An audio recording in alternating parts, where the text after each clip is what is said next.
바로 이게 하셨잖아요. 정치적으로 갈린 테슬라의 선호도입니다. 네. 여기 보시면 요 파란색 있죠, 파란색. 네. 요 중간입니다. 중간은 아무 상관 없는 거는 모든 사람에 해당되는 거 되겠고요. 네.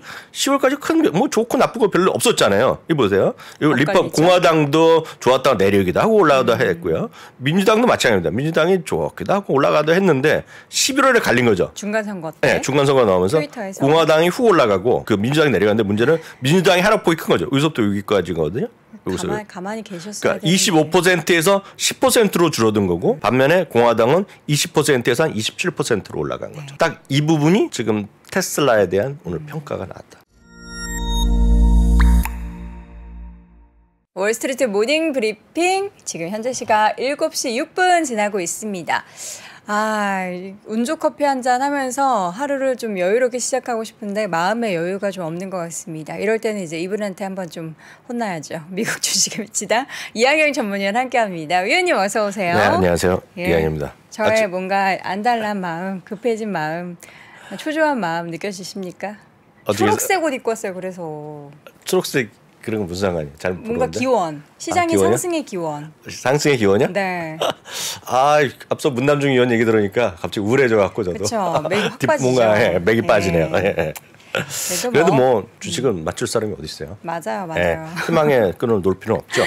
알겠습니다. 네. 자, 어제는 또 올랐어요. 이게 또 지지부진할 것 같았는데 어제는 1% 넘게 올라서 그 의미가 없다고 제가 말씀드렸고요. 그보다는 오늘 테슬라 주가가 떨어진 거가 더 중요한데요. 네. 그거 하기 전에 10년물 금리는 오늘 소폭 좀 반등했어요. 맞아요. 3.6%대 정도 반등했습니다. 그러니까 계속 떨어지다가 약간 동안 이틀 정도 올라가는 거죠. 또 하나 이제 미국 달러도 약간 또 보합권으로 왔어요. 미국 달러가 이제 104, 103까지 갈 거라고 그랬었는데요. 일단은 지금 멈칫하고 있습니다. 이게 말씀드렸다시피 이 모든 것들이 크게 변할 겁니다. 네. 아마 오늘 밤 있죠. 오늘 밤에 바로 변하겠죠.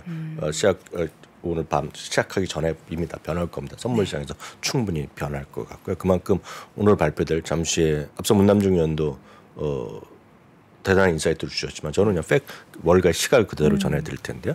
유가도 이제 71달러 수준 70점 몇이었는데 오늘 다시 좀 올라갔어요. 그래서 이 부분은 이제 70달러 이하 갈 수 있다는 주장이 꽤 있습니다. 지금요. 물론 반면에 골드만삭스는 지금 사야 된다.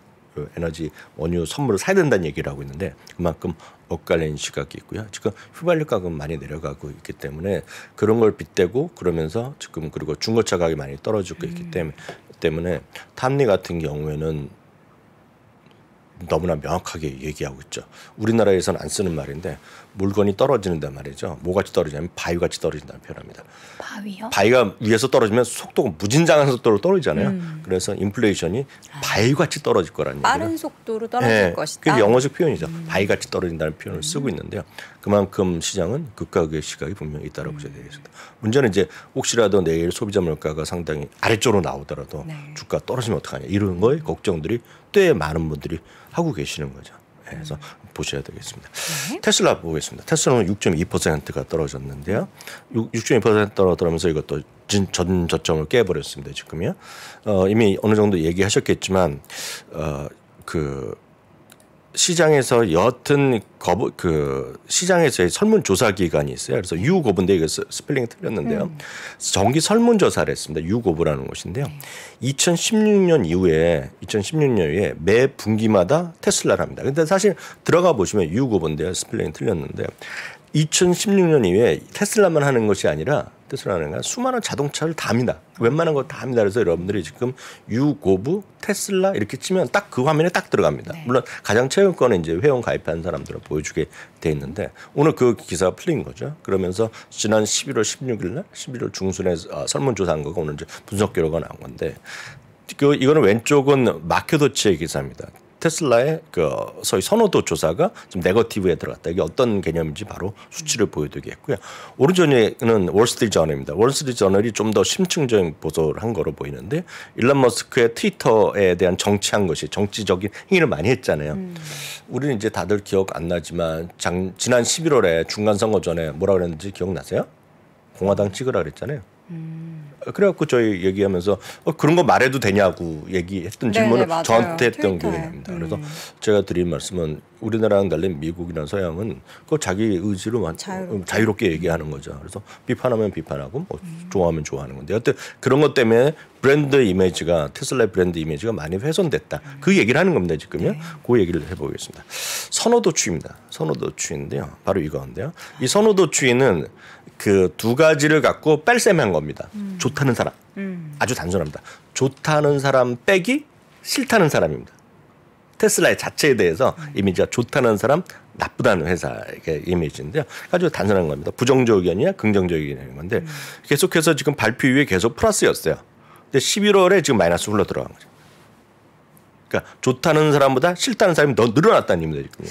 저게 보니까 딱 올해 약간 트위터 인수 얘기 나오면서 꺾인 것 같아요. 아니, 그거죠. 아니, 그걸 갖고 이제 오늘 월스트리트저널은 또 심층 보도를 한 거죠.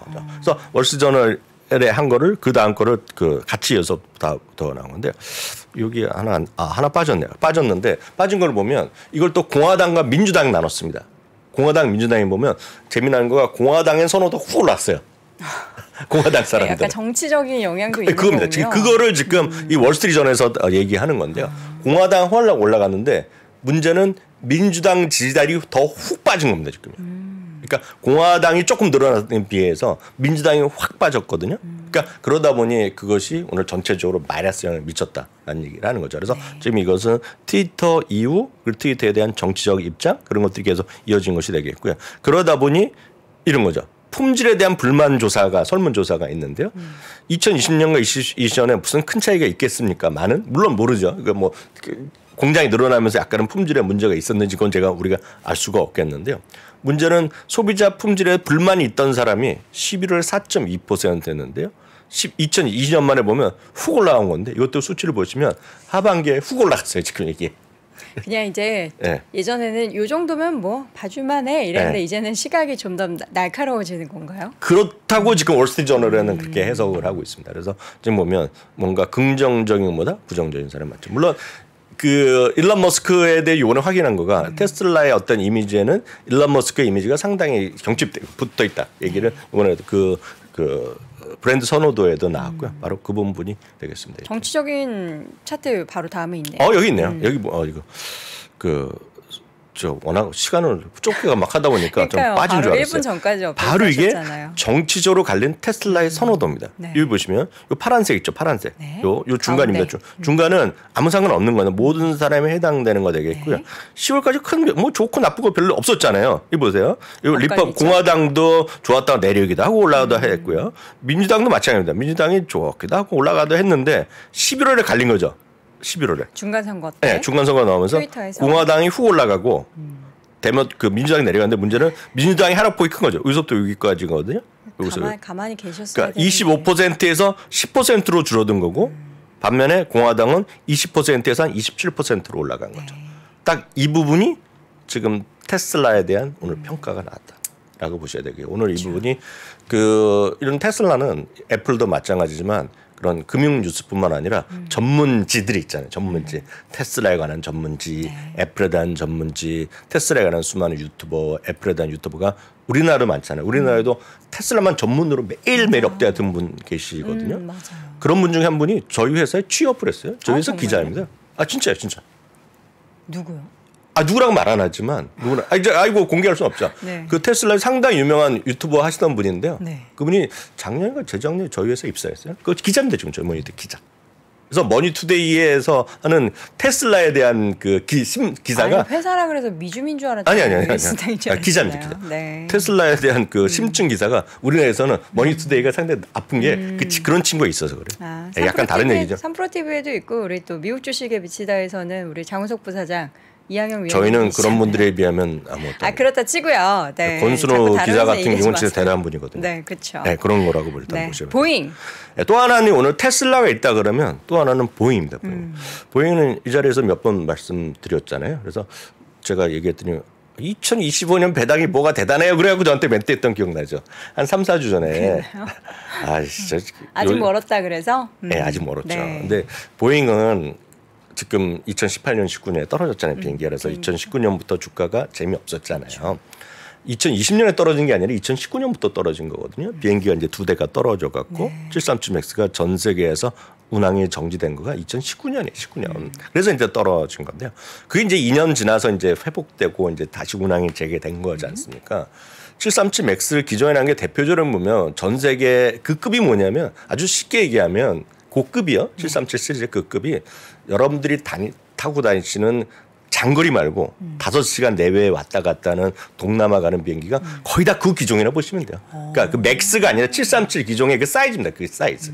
그러니까 비행기를 보면 세 자리씩 있는 비행기 있잖아요. 이게 가장 파퓰러한 건데 그 시리즈인데 여튼 737 맥스가 운항이 정지되면서 어려워졌었고 정부 지원이 들어다 보니 배당을 주면 안 된다. 이렇게 해서 조건이 있었잖아요. 근데 이제 작년부터 조금씩 회복되고 해서 올해 캐시플로우가 상당히 좋아집니다. 지금 이 회사가.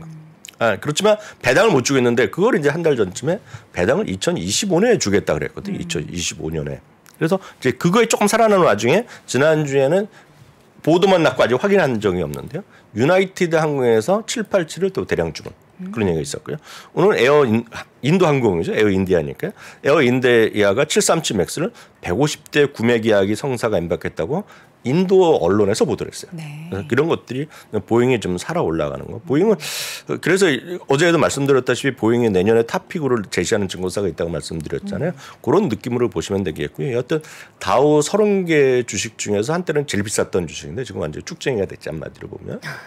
쭉쟁이 됐고 이게 $80까지 떨어졌을 거거든요. 2020년에. 근데 그래봤자 올라간 것도 없죠. 딴 거에 비하면.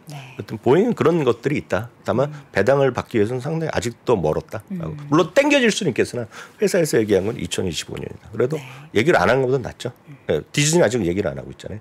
그 정도 일단 잘 보시면 될 것 같고요. 자, 제일 중요한 건 이제 빅 이벤트들이 있는데 월가에서는 어떻게 좀 예상을 하고 있을까요? 이거 JP님 좋은 거 쓰셨는데 항공주는 쳐다도 보지 마세요 하는 게 제가 항공주를 싫어하거든요. 왜요? 저는 항공주란 걸 그 한국 주식이건 서양 주식이건 매매 보신 적이 없으시군요. 아니 전 싫어요. 항공주 자체. 이유는요? 항공주는 약간 다른 얘기지만 전 이거 개인 생각입니다. 개인 시각이니까 욕하실 것도 없고 뭐 혹시 항공회사 다니시는 분 모르겠지만 항공회사는 제 입장에서 보면 물가랑 상관없는 겁니다. 지금 그냥. 그리고 웬만하면 물가가 다 올라갔잖아요. 근데 요즘이 아주 인플레이션 때문에 그 항공 요금이 좀 올랐죠. 항공 요금은 기본적으로 20년 전이나 지금이나 별로 올라간 게 없어요. 가격 차이가 별로 없다. 느끼시는 거 계실 것 같습니다. 20년 전이나 10년 전이나 지금이나 미국 가는 비행기가 그렇게 차이 난 적이 없어요. 오히려 동남아는 지금이야 약간 차이 나지만 팬데믹 이전에 보면 엄청 싸게 가셨죠. 그렇죠. 5, 6만 원에 가신 분도 계시잖아요. 지금. 정말 저가. 네, 그래서 항공요금은 진짜 무한 경쟁을 하는 거기 때문에 저는 항공요금은 선호하지 않습니다. 그래서 저는 대신에 예를 들어서 하다 보면 뭐 에어비앤비나 이런 걸 했지만 그것도 재미없지만 저는 개인적으로 항공주가 가격에 대한 상승이 오른 적이 없어요. 제가 보기에는 오른 적이 없어요. 항공요금. 그런 면에서 또 보니까 매력이 떨어지네요. 저한테 그렇다는 얘기죠. 그래서 항공주 좋아하시면 뭐 하시면 되겠는데 저는 안 한다는 거죠. 이게 저의 혼자의 생각이니까 참고만 하시면 되겠고요. CPI 이게 뭐 가장 중요한 앞선 코너에서 많이 들으셨겠지만 컨센서스부터 확인드립니다. 전년 동기 대비 7.3%, CPI요. 헤드라인 CPI 7.3%, 전월 대비가 7.7%, 그리고 코어 있죠. 코어 근원 물가 지수는 6.1이 예상되고 있습니다.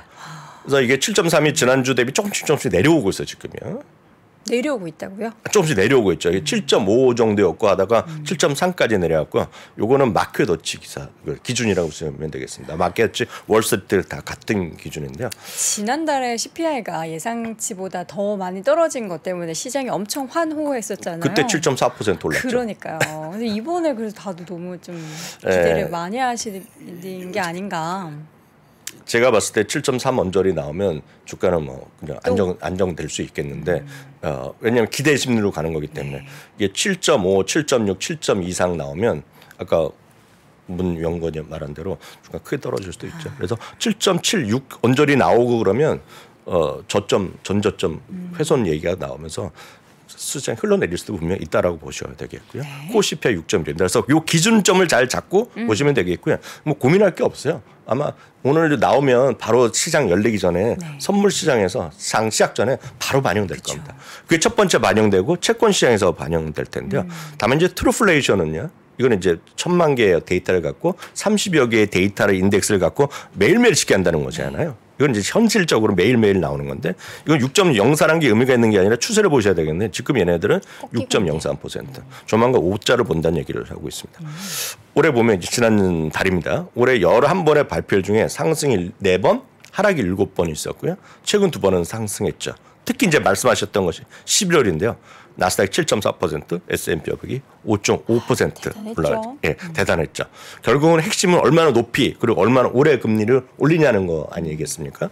이게 가장 빨리 올라간 거죠. 최근에 1940년대, 50년대에 보면 가장 빨리 올라간 거 맞아요. 예, 그래서 더 이상 얼마까지 올라갈지 모르죠. 내일 아마 오늘 밤에 내일 제가 이걸 업데이트한 거 보여드릴 것 같아요. 기대되는 정책 금리의 추이입니다. 추이요. 한 달 전에 이렇게 됐었어요. 대충 보면 5.2까지 5에서 5.2 사이를 한 달 전이었는데 지금 좀 낮아진 게 사실이에요. 5 이하 갈 가능성 있다라고 보고 있어요. 그래서 이게 사람들의 패드워치 툴로 갖고 역으로 계산하는 겁니다. 계산해서 나오는 거다라고 보셔야 되겠고요. 뉴욕 연방은행의 소비자 기대 심리가 이거는 엊그저께 나온 어저께 보여드린 것은 미시간대학이고요. 이건 뉴욕 연방은행 소비자 기대 심리 서베이인데요. 한 달짜리입니다. 1년짜리가 훅 떨어졌어요 이번에. 3년짜리도 약간 떨어졌고요. 그래서 기대 인플레이션은 모두 하락세가 분명히 뚜렷하다고 보셔야 되겠고요. 바로 이건데요. 이거는 정책 금리는 언제 나오냐면 정책 금리의 점도표는 내일 모레 새벽에 나옵니다. 그쵸. 그때 나오면 바뀌겠지만 이거 역시 내일 또 많은 사람들이 얘기할 텐데요. 지금 보시면 전체적인 시각은 5에서 5.25%. 그러니까 언제? 5월. 지금 전체적인 컨센서스 말씀드립니다. 5에서 5.25%. 지금이 4%잖아요. 그러니까 이번에 5% 올라가고 25bp를 3번 올린다는 것이 일반적인 컨센서스라고 보셔야 되겠고요. 약간 높낮이의 차이가 있지만 골드만삭스도 거의 그 얘기를 하고 있어요. 근데 이것 역시 오늘 밤에 많이 바뀔 겁니다. 그래서 이런 틀이 많이 바뀔 수밖에 없기 때문에 저는 하여튼 오늘 주식시장이 크게 움직일 거라고 저는 기대도 하고 있지만 반대로 우려의 목소리가 꽤 있는 거죠. 또 문석환 위원 들어보면 이거 제 생각에 틀려날 수도 있는 거죠. 지금. 문남중 김석환 위원님이 섞었군요. 네, 문남중 위원회 죄송합니다. 문남중 위원 얘기 들어보면 걱정도 되는 거죠. 그래서 여하튼 그렇게 보시죠. 하여튼 크게 움직일 자리다 지금이요. 오늘 위로든 아래로든. 어제도 말씀드렸다시피 내피셜로 보면 올라가면 좋겠죠. 그렇지만 냉정하게 보면 아래로도 열려 있고요. 그쵸. 위건 아래건 저는 이번에 방향성을 틀면 내일은 큰 움직임, 모레는 큰 움직임이 없다고 보겠고요. 연말까지 간다고 있습니다. 그 추세가. 그 방향성이 만약에 위면 위로, 예. 아래면 아래로 추세가 아래로 만약 진짜 소비자 물가 지수가 막 7.5, 7.6 정도 나와갖고 예상보다 상당히 높게 나오고 멘트도 그렇게 나오잖아요. 막 그러면 지금은 여기저기서 이제 전저점 테스트 얘기가 나올 가능성이 있죠. 알겠습니다. 다음은 요거까지 보겠는데요. 네. 요거까지니까 이제 이거 인플레이션인데요. 이건 이제 골드만삭스의 전망인데요. 골드만삭스에 보면 내년 하반기 보면 인플레이션이 2.9, 2.7, 2.6, 2.9에 떨어진다는 거거든요. 이렇게 되면 이제 상당히 희망을 보는 거죠. 내년에요. 그래서 그 많은 분들이 인플레이션이 이제 정말 얼마만큼 떨어질지를 모르잖아요. 근데 하반기에 가면 상당히 많이 떨어진다는 게 일반적인 시각이라고 보시면 돼요. 하반기. 그렇게 되면 어찌됐건 5월 정도가 마지막 금리의 인상의 대체적인 시각은 저도 거기에 좀 방점을 찍고 싶은데 일단 이미 모든 것이 말씀드렸다시피 오늘 밤 CPI 그리고 내일 모레 새벽에 있는 우리나라 시간을 발표되는 점도표 그리고 회견문에 통해서 회견문과 발표 성명문과 파월 의장이 한마디 한마디에 따라서 주식시장은 출렁거리겠죠. 다만 더 중요한 것은 오늘 밤에 발표될 CPI다라고 일단 이해하시면 되겠습니다. 네. 특징 한두 개만 빨리 보겠습니다. 팔로알토요. 팔로알토는 뭐 가장 좋은 소위 그런 해킹이나 이런 것들 관련된 사이버 보안 쪽이라고 보셔야 되겠는데요. 뛰어난 순현금으로 보면서 비모가 탑픽을 얘기했고요. 마이크로소프트는 몇 가지 이슈가 있었죠. 런던 거래소 인수, 지분 인수가 있었고요. 스티플에서 2023 탑픽 리스트하면서 2.9% 정도 올라간 게 있었고요. 로빈훗은 진짜 의외인데요. 오늘 2.9% 올라갔는데요. 탑픽? 미주에서 탑픽 리스트에 올려놨어요. 왜요? 이유는 밝히지 않아요. 상당히 이제 그동안의 조정을 겪으면서 고객이 안정화됐다는 표현을 쓰고 있습니다. 왜냐하면 어찌됐건 로빈훗을 다 쓰는 건 맞잖아요. 많이 그래서, 쓰죠. 네, 그래서 이거 좀 많이 좀 안정돼 있다라는 얘기를 하고 있습니다. 또 미주의 시각이니까 참고하시면 되겠고요. 오늘 언더 뭐 10%는 올라갔어요. 저도 깜짝 놀랐어요. 저도 깜짝 놀랐습니다. 스티펠에서 중립에서로 왜 저를 저렇게 쳐다보세요? 언더 좋아하시잖아요. 자주 입으시잖아요. 있으니까 입죠.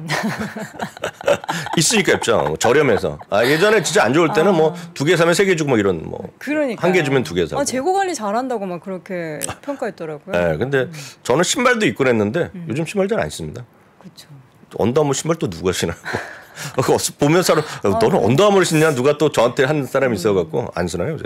의외였어요. 네, 엔비디아는 코엔에서 2023년 탑픽 리스트에 올렸고요. 인공지능 분야의 리더라고 확인하면서 그래서 엔비디아는 요즘 AMD는 여전히 재미없거든요.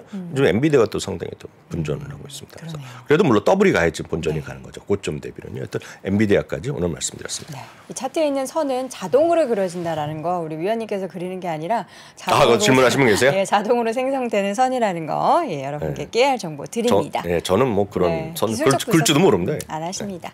자, 미국 주식에 미치다 이항영 전문위원 오늘도 함께했습니다. 위원님 고맙습니다. 네, 감사합니다.